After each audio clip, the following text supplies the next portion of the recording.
나 이거 보고 나 빵 터져가지고. 있잖아 이제 그 일반 인권 때문에 경찰이 총을 함부로 못 쏘고 사람을 죽일까봐 좋은 나라야 사실은 그게. 미국 보세요. 화나면 쏴버리잖아. 경찰이고 일반 시민이고. 그래서 한국이 그 인권으로 가고 있었는데 흉악 범죄가 많아지기 시작하니까 저위험 권총을 도입하겠다라고 이거 윤석열이가 지시한 거야. 윤석열이가 옛날에 기억하십니까? 뭐 파출소 들러가지고 모든 경찰들한테 권총 한 자루씩 지급하겠다 했잖아요. 그건 뭐 우리가 멍청한 짓이라고 이야기를 했죠. 3교대이기 때문에 그 교대로 서로 총 돌아가면서 쓰면 되는데 나중에 이 경찰은 이제 총 차고 퇴근한다? 뭐 이렇게 돼버리는 거죠. 상황이. 어쨌건 저위험 권총을 보급한다고 했는데 예산에 총알 예산이 없네. 지금 실제로는 이렇게 왜 그 테이저건이라고 전 실제로 그 건을 써본 적이 있거든요. 저 항공사에서 테이저 경고를 준 다음에 그걸 쏘게 되면 전기 충격처럼 이렇게 핀이 박혀서 이렇게 쓰러지게 됩니다. 이게 위험만 가하는 거지 생명에 지장은 주지 않는 건이에요. 그걸 지금 이제 지급을 해서 쓰고 있는 상황인데 저기 위험 권총이라고 해도 사실상 이것이 권총이나 다름이 없습니다. 근데 총알 자체의 위험이 어떻게 왜 관통을 하느냐 안 하느냐 그 압력 차이도 있고 이것이 생명에 지장을 주느냐 안 주느냐 이 차이가 있다고 합니다. 제가 근데 최근에 저희 지역 이렇게 막 지역 순회를 하면서 경찰서장님을 뵀어요. 제가 파출소 찾아가서 이 저위험 권총 지급하는 것이 우리 일선 경찰분들한테도 도움이 되는 상황이냐 뭐 이런 거 여쭤봤더니 정말 원하지 않더라고요. 왜냐하면 이 이후에 발생할 여러 피해 상황들이 굉장히 위험스러운데 법이 바뀐 것이 하나도 없다. 근데 이게 왜 즉자적으로 그냥 생긴 이런 법이다. 이런 말씀을 하시더라고요. 근데 거기에 더해서 지금 총알도 지급이 안 되는 이런 상황이면 이게 뭡니까? 말이 안 되는 거죠. 2024년 경찰청 예산안 권총탄, 소총탄, 기관총탄, 전자충격기 카트리지. 근데 저위험 권총 총알 값은 없어. 어떻게 하려고 그래. 저 총탄 단가가 저는 충격적이었는데 38 권총탄은 355원이고 저위험탄 총알은 3,320원 거의 10배 차이인 거예요. 근데 거기에 총만 탄이 핵심인 거죠. 탄이 핵심인 거지. 네. 아까 다시 한번 그 다음 거 보여줘봐요. 저게 저위험 권총이라고 하는데요. 이게 저위험탄이 앞에 자세히 보시면 플라스틱 박혀 있죠. 네. 저거 아마 관통을 못 시킬 거예요. 관통하면 사람 죽으니까. 네. 핍이 박히는 거죠. 박혀서 충격을 주는 거지. 근데 저 탄이 일반 권총탄보다 10배 정도 비싼데 예산이 없더라. 그럼 뭐야 저게 지금. 그러면 사실 총만 팔아먹겠다. 뭔가 이상합니다. 어. 이거 좀 업체들 좀 알아봐야 되지 않나. 마차님 저는 의심병이 있는데 공감합니다. 저도 공감합니다. 누가 관계자가 있다. 그리고 저걸 굳이 플라스틱으로 비싸게 사서 이렇게 쓴다고는 하는데 이게 모든 책임은 또 경찰한테 다 네. 돌아갈 거고 그리고 저게 저위험 권총이라고는 하지만 위험하지 않다는 것도 아니에요. 맞습니다. 그렇기 때문에 굳이 저거를 저렇게 비싼 돈 줘가면서 써야 되느냐. 굳이 우리가 한 번도 들어보지 못했던 저위험 권총이라는 걸 어디서 찾아서 저걸 가지고 와서 구입하려고 하는 걸까? 나라에서? 굉장히 이상하게 생각이 듭니다. 한동훈이가 혹시 미국 갔을 때 뭐 하나 각 들고 온 게 아닐까. 새로운 수익사업을 그렇게 말하는 사람이 있었고 내가 잊었다고. 그걸 꾸짖을만 하네요. 그러니 네. 참네. 그러니까 이런 거지. 이것도 어떻게 보면 그런 수익사업 하는 걸 떠나서 그건 다른 이야기라고 치고 민기 좀 끌어보려고 일단 저급한 아이디어 하나 꺼내서 이거를 무조건 윤석열 표 뭐로 만들어요. 근데 실제 실행 의지가 없다는 거지 문제는. 그러니까 나라가 잘 안 돌아가는 거예요. 무능일. 그렇죠. 그리고 이게 뭐 이렇게 경합을 붙여서 이 업체를 선정하고 그런 게 아니기 때문에 지금 저위험 권총이 시작부터 이게 문제가 많다고 하자가 발견이 된다는 겁니다. 그럼 이건 어떻게 할 건데 도대체? 난 저 너무 어처구니가 제가 없는 그래서 거예요. 이 기사를 보고 한편 제가 좀 안심이 됐던 게 일선 경찰관들이 그렇지 원하지 않는 상황이었는데 다행이다 한편으로는 그 생각이 들었어요. 저희형 권총 지금 그 구입 예산만 지금 뭐 몇십억 하잖아요. 이거를 나중에 그냥 썩길 가능성도 있죠. 예산. 그렇죠. 살만 놓고 써먹지 못할 가능성이 매우 높죠 이게. 네. 근데 이미 올해 예산, 그러니까 내년 예산이 정해져 있는 상황에서 저위험 권총 탄을 살 수 있는 예산 전용은 할 수가 없기 때문에 저 총알은 못 산다고 하는 거예요. 미치겠다. 정말 코미디 정권입니다. 비비탄으로 가자. 비비탄도 꽤 아파. 비비탄도 잘못 맞으면 진짜 생명의 위험을 가할 수 있습니다. 비비탄 실이면 쇠구슬도 있어 괜찮아. 에이, 왜? 이게 저 노조 탄압할 때 쇠구슬 얘기하잖아요. 이렇게 새총으로 쏘는 거. 네. 차라리 그걸 보급해. 진짜. 자, 일단 무능일 두 번째. 지금 오늘부터 일본이 오염수 2차 방류 시작했잖아요. 우리 정부는 이게 뭐 하는 새끼들인가 싶어요. 그 저번에 국무조정실 애들 나와가지고 매일 브리핑 했었잖아요. 이 브리핑 숫자도 줄였다? 일본 도쿄 전력에서 별 문제 없다고 한다. 그걸로 끝이에요. 뭐 이런 정권이 다 있죠. 진짜 이게 가장 심각하다고 생각이 들고 이 2차 방류 날짜 사실 언제 정해져 있었었나요? 저는 지금 아시안 게임 한참 하고 있을 때 이 날짜를 잡았다는 것도 굉장히 의도적이라고 생각이 듭니다. 이게 지금 엄청난 사건인데 지금 2차 방류에 대한 언론의 이 확산도가 엄청 떨어지고 있는 거예요. 진짜 심각합니다. 걱정이 되고요. 저것뿐만이 아니죠. 후쿠시마산 수산물들이 가공돼서 저희 식탁에 오르고 있다는 사실 다 알고 계시잖아요. 얼마나 걱정됩니까? 핵심은 도쿄전력의 말을 다 믿을 수 없다는 것이 핵심인데 도쿄전력은 절대 거짓말할 사람이 아니라는 전제하에 한국 정부가 실드 쳐주고 있는 이런 거고. 자, 이런 거 있잖아요. 이번에 그 1차 방류 때도 여러 가지 핵물질이 나왔었거든요. 근데 그 기준치 하니까 괜찮아 저러고 있고요. 중국 같은 경우는 지금 일본한테 불량 국가처럼 행동한다 비난을 하고 있고 지금 수산물 전면 수입 금지 돼 있잖아요. 그렇게는 못할 망정 좀 너무 무능하다 이런 생각이 드는 우리나라 정권이고요. 지금 우리나라 정부도 브리핑을 주 2회로 축소시켰다. 진짜 어이가 없어요. 2차 방류를 시작했는데 브리핑 숫자를 줄입니다. 5일 하던 거를 2회로 줄이는 거예요. 이게 말이 됩니까? 그것도 2차 방류를 지금 17일 정도 하면 거의 2주 넘게 하고 있는 건데 그럼 바다 오염에 대해서는 전혀 책임을 지고 있지 않다는 거예요. 너무 분노스럽습니다. 후쿠시마 사고 이후에 도쿄전력은 상습적인 거짓말을 너무 많이 해서 당시 일본 총리가 학을 띨 정도였다. 여러분 믿으십니까? 도쿄전력의 말을 믿냐고요. 도쿄전력의 말을 믿는 건 내가 봤을 땐 기시도 안 믿을 것 같아요. 윤석열만 믿는 거죠. 과학적으로. 과학적이다. 3차 방류 때는 지금보다 언론의 노출도가 더 낮아질까 봐 진짜 걱정이 됩니다. 그렇게 해서 100년 동안 버리는 거예요. 이번에도 나왔잖아. 일본발 언론에서도. 100년 동안 버릴 수밖에 없다. 지금도 시키는 물이 나오니까. 소위 말하면 냉각 오염수가 나오니까요. 자, 무능 2. 예, 무능 2고. 그 다음에 세 번째가 자영업자 대출 잔액이 사상 최고치랍니다. 자영업자한테 대출해준 돈만 1,000조가 넘어가요. 문제는 정부는 대책이 없어요. 1,000조요. 1,000조라니까? 우리가 천조국이 됐어. 천조국이.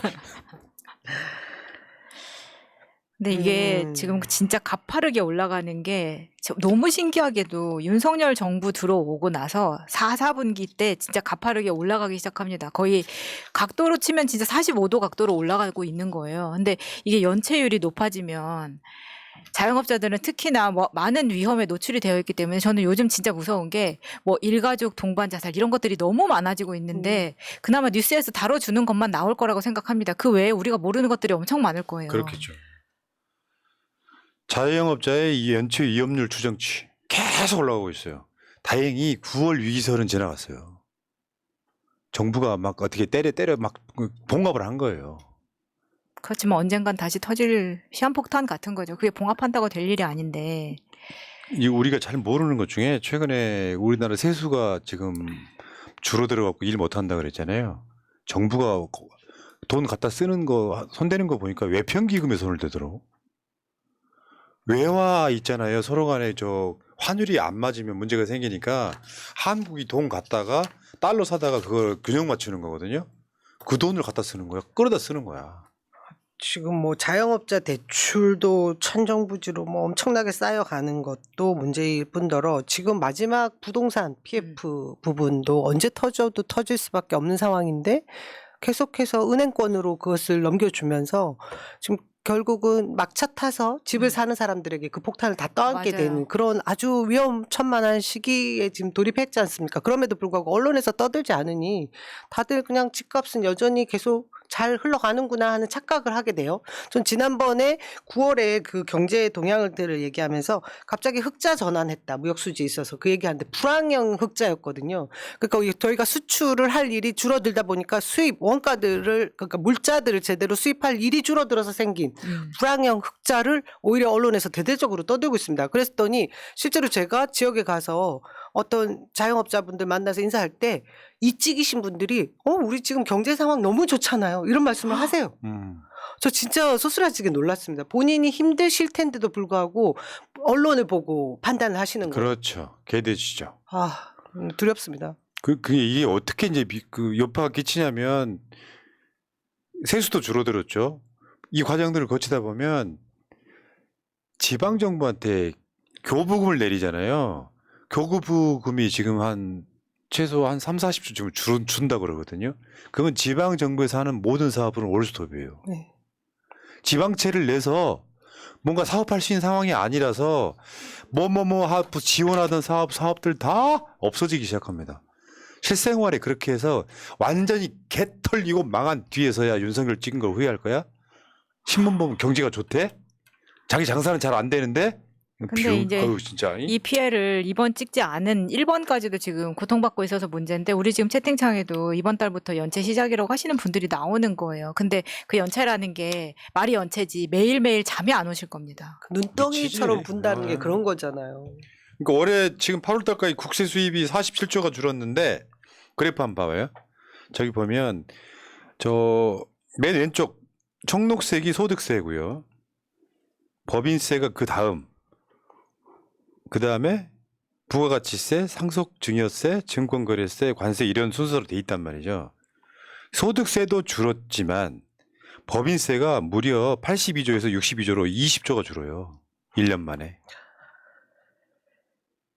20조가 법인세가 쉽게 표현하면 부자 감세잖아요. 그렇죠.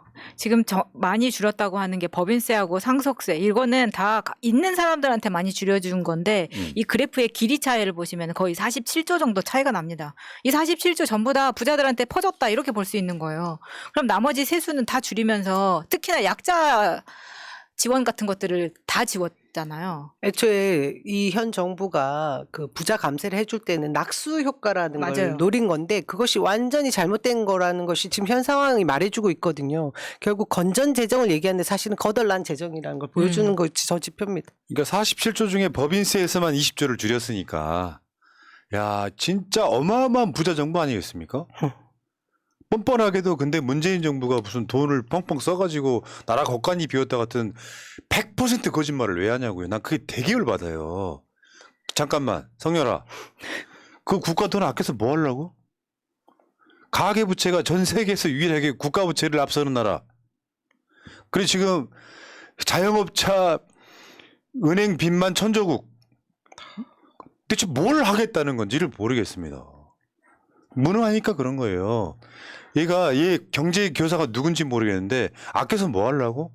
결국 아끼는 이유가 부자들 세금 덜 내게 하겠다는 거잖아. 윤석열이라는 모자란 아이한테 살살 꼬드겨가지고 우리 부자들 세금 적게 내게 해줘. 그거 아닙니까? 그 사이에 김영이나 김건희 같은 애들은 또 다른 방식으로 돈을 벌고요. 그러니까. 고속도로 정점을 바꾸고요. 이런 무능한 새끼들이 대한민국 사회에 상류층과 대통령이 있다는 거죠. 다음 한번 볼까요? 지금 이것도 중요한 게 어제 이것 때문에 이런 것들 때문에 주식시장 아주 폭락해 버렸거든요. 지금 국고채, 미국채 10년 금리 추이 이런 게 있잖아요. 한국은 미국의 연준의 금리를 올리면 따라가 줘야 되는데 못 따라가고 있잖아요. 아까 말한 부동산 PF 등이 터질까 봐서라도 못 따라가는 거예요.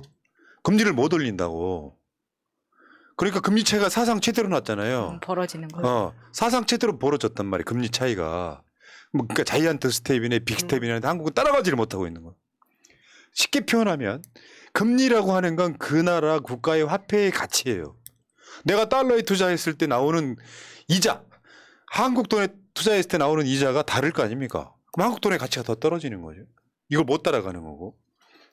근데 마찬가지로 채라는 게 빚이라는 거잖아요. 그러니까 미국 채를 사면 얻는 이득과 한국 국고채를 사면 얻는 이득이 달라. 저렇게 4.81에서 4.351 이렇게 차이가 나요. 그러면 한국 국고채도 이자를 조금씩 올려가야 되는데 그걸 못 따라가는 거예요. 그다음에 환율 추이 보겠습니다. 이것도 굉장히 좀 심각한 건데. 심각합니다 지금. 지금 작년 11월 달 이후에 지금 최고점 찍었죠. 지금 누가 말하면 저거 1,400원까지 갈 거다. 헐. 이게 여기 유튜브 하시는 분들 좋아하실 수도 있어요. 요즘 뭐 중소 유튜브 하시는 분들은 좋아하실 수 있어요. 왜냐하면 금액이 좀 더 들어오지. 저 금리가 달러. 올라가면 문제는 나라는 망하는 거예요. 우리나라가 달러에 대해서 돈을 더 지불해야 되는 거예요. 네. 원화 가치가 하락하면 국내 물가가 막 자극되고 이 과정들이 생깁니다. 원자재를 수입하면서 달러로 결제할 때 더 많은 비용을 지불해야 되니까 결국 물가가 올라가는 거예요. 전체적으로 다 올라가기 시작하는 거예요. 되는 거죠. 이걸 못 따라가는 거예요. 그러니까 추경호나 윤석열이는 정말 내가 본 적 없는 역대급 무능 대통령 경제 기재부 장관이에요. 전혀 뭘 못하고 있어요. 지금. 근데 지금 이렇게 그러니까 뭐 석유값이 대표적으로 올라가다 보니까 지금 윤석열 정부 들어서 대중교통 가격이 그러니까 요금이 굉장히 가파르게 올라가고 있는데도 불구하고 언론에서 그렇게 크게 다루지 않고 있는데 이 폭이 너무 크기 때문에 사실 가정경제에서 미치는 영향이 굉장히 클 겁니다. 근데 이런 것들이 쌓여서 지금 뭐 우유값이나 이런 것들 그러니까 평소에 이만큼 쓰지 않았는데 쓰는 돈이 많아지는데 그거를 추경호나 한덕수나 이런 사람들은 그런 거에 전혀 신경 쓰고 있는 삶을 살아보지 않았기 때문에 전혀 민생과는 관련 없는 행보를 계속하고 있는 거예요. 부자들은 나라가 제대로 한번 망해야 된다고 생각하는 놈들이 부지기수예요. 그래야 다시 또 기회를 잡을 수 있다라고 생각할 수 있는데 그 끔찍한 생각인 것 같고 사실 기재부에서 수치를 가지고 장난칠 수는 있다고는 합니다만은 저는 지금 현재 이 경제 상황이 폭망하게 된 것은 외교의 그 잘못에서부터 비롯된 것이라고 생각하거든요. 그런 원인을 전혀 고칠 생각이 없으니 어떻게 이 민생 경제를 잡을 수 있겠습니까? 그러니까 뭐 최저 임금 오르는 대비 버스 요금이나 지금 택시 요금 오르는 거 어마무시하게 올라가고 있습니다. 그러니까 이게 어느 날 갑자기 직장을 정상적으로 다니는 분들이라면 어느 날 갑자기 나빠졌다고 느끼진 않아요. 그게 1년, 2년 지나보면서 차곡차곡 내가 저축하는 금액이 있을 거고 나가는 금액이 있을 거고 그러면서 이게 안 되겠네 싶은 경우가 생길 거예요. 지금 당장 아까 그 인천 동구 미추홀구에 사는 그분처럼은 당장은 장사가 되나 보지. 문제는 물가가 오르면 내가 쓸 수 있는 가처분 소득이 줄어들면서 실제로 내가 물건 한 개 샀던 거 반 개밖에 못 사고 아이들 학원 2개 보냈던 거 한 개밖에 못 보내고 이 과정들로 가면서 점점 삶의 질이 떨어집니다. 근데 돈 가진 자들은 어떻게 해요? 금리가 오르면 돈 가진 자들은 은행에다가 김건희처럼 한 60억만 현찰로 넣어놔도 따박따박 그냥 뭐 금리가 높으니 근데 또 그렇게 되는 위치에 있는 사람은 자기 돈 또 안 써요. 국민 세금 쓰죠. 그러면서 따박따박 생기죠. 그리고 임기가 끝나고 나면 뭐 재산 증가 보통 20억은 기본으로 올라가지. 양극화는 급격하게 심화되겠죠. 근데 이제서야 민생 잡는다고 헛소리하고 있잖아요. 총선이 다가오니까 윤석열이가 어떻게 잡을 수 있을까요? 언론 헤드라인이 이거야. 지지율 횡보 돌파 나선 윤석열. 안보 민생으로 두텁게 잡는다. 이게 어느 언론사냐? 어떻게 잡겠다는 거예요? 매경입니다. 매경이구나. 얘라 매국노 같은 놈들아. 이게 뭐냐면은 이게 이런 거지. 윤석열이가 지금 한다고 하는 건 부산 엑스포 올인하겠다면서 해외에 나가서 정상들 만나서 육개장 처먹는 거. 실제로 그거. 그리고 바이든 기시다 따라다니는 거잖아요. 네. 그렇다 보니까 경제도 엄청 망가졌어. 여기는 중국과의 외교 문제까지 들어있어요.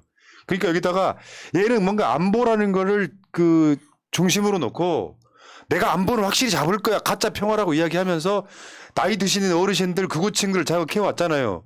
근데 젊은 층들이 보기엔 너 민생 언제 잡을래 그러니까 여기다 갑자기 민생을 끼워 넣는 거예요.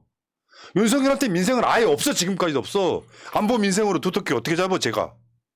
그래갖고 지금 뭐 이번에 또 무슨 재향군인인 거 어디 갔지. 이게 안보 잡는 거니? 네 선거 지지층 잡는 거 이 새끼야. 나쁜 새끼야. 저 재향 군인회도 진짜 웃기더라고. 한 번도 저렇게 빨간색으로 온통 난리를 쳐본 적이 없었습니다. 제 이전 자료들을 다 봤는데 저는 무슨 전당대회인 줄 알았어요. 그래서 찾아보니까 이 재향 군인회는 군대 갔다 온 사람은 평생 10,000원만 내면 되기 때문에 회원 수가 137만이라는 나도 거예요. 회원이야. 부자자면. 아니 그게 문제가 아니라 저게 안보 잡는 거냐고요. 대한민국을 안보 위험에 빠뜨리고 있잖아 지금 북한 자극하면서. 그러니까 저런 데 가가지고 연설하면서 내가 뭐 북한 빨갱이 잡겠다 이런 소리만 계속 하고 있는 거예요. 그러면서 거기다가 안보에다가 저기 저 민생까지 끼워놔가지고 뭐 하겠다고 총선철 다가오지 아주 개쫄리지. 저게 지금 사실상 핵공유 뭐 이런 거와 다르지 않지 않습니까? 그냥 심리적으로 다 잡았어 저들은. 아 진짜 걱정인데요. 저는 지금 이 민생 뭐 안보 경제 모든 것이 현재 정권에서 할 수 있는 그 능력 밖으로 다 나간 것에 대해서 국민들이 다 알게 됐다고 생각하거든요. 맞습니다. 예. 결국은 이 정권에게 더 기대할 것이 없기 때문에 부나님 늘 말씀하신 대로 끌어내릴 수밖에 없는 거 아니냐 그러니까요. 이런 말씀을 하시죠. 결국 윤석열이가 지금 보여준 모습은 바이든 기시다 따라다니면서 중국 북한 때리기만 올인했잖아요. 그 결과 경제가 망가졌잖아요. 언제부터 윤석열이가 민생을 챙겼다고요? 윤석열이 있잖아요. 복지를 취임해가지고 어떻게 했어요? 보편적 복지는 없다. 진짜 어려운 사람들한테 두껍게 준다라 그랬잖아요. 그게 윤석열의 복지예요. 나머지 뭐가 있어요? 지금 저 바이든 기시다 따라다니다고 중국과의 무역이 망치면서 전반적으로 다 줄었지. 세수가 부족한 게 뭐 저 무역이 안 좋아서라고 얘기하잖아요. 그 시작점이 뭔데? 중국 때린 거 그리고 지가 앞장서 가지고 부자들 세금 바꿔준 거 이 두 개로 망하고 있는 거잖아요. 맞아요. 근데 그게 민생 진짜 이야기를 크죠. 해요? 아 물론 국민들 대부분 알지. 윤석열 때문에 경제가 안 되고 있다는 거를. 근데 지금 뭐 민생에 올인 안보 민생 2마리 토끼 잡는데요. 토끼 고기나 처먹어라 이 새끼들아. 뭔 2마리 토끼를 잡어. 나 도대체 이해를 못하겠어요. 우리가 윤석열 전문가 아닙니까? 어떤 사람도 윤석열한테 이렇게 관심 가져온 사람들 우리밖에 더 있겠어요? 윤석열의 일거수일투족을 지금 1년 반 동안 내내 윤석열 따라다니면서 이야기하고 있는데 나 태어나서 이렇게 무능한 놈 처음 봐요. 아니 보통 우리 같은 일반 사람도 우리 같은 방송 한 10년 봤으면은 그 자리에 딱 앉혀놓으면 윤석열보다 훨씬 잘해. 개념이 잡혀있기 때문에 뭐 무능하기가 아까 지금 이 무능 섹션에서 4가지 알려드렸잖아요. 왜 이렇게 무능한 거야? 진짜 코리아 리스크가 아니라 윤석열 윤석열 김건희 리스크입니다. 진짜 무섭습니다. 오직 할 수 있는 건 장모나 자기 마누라 수사 막아주는 것밖에 못하고 남은 시간에는 술이나 처먹고 이재명 잡고 그렇지 스케일을 넓혀가지고 외국 나가가지고 정상들 만나면서 비행기 타고 다니고 육개장이나 처먹고 술 처먹고 들어와가지고 마누라한테 인사하는 그 이상한 놈. 아 보면 볼수록 열받는다니까요. 뭐 이런 게 대통령이라고. 근데 또 보면 이런 애들이 꼭 자기가 엄청 잘났다고 생각하잖아요. 똑똑하다고 생각하잖아요. 아무것도 몰라 얘는. 정상적으로 살아 이 새끼들아. 정상적으로 인간이 뭐 그러냐. 아유.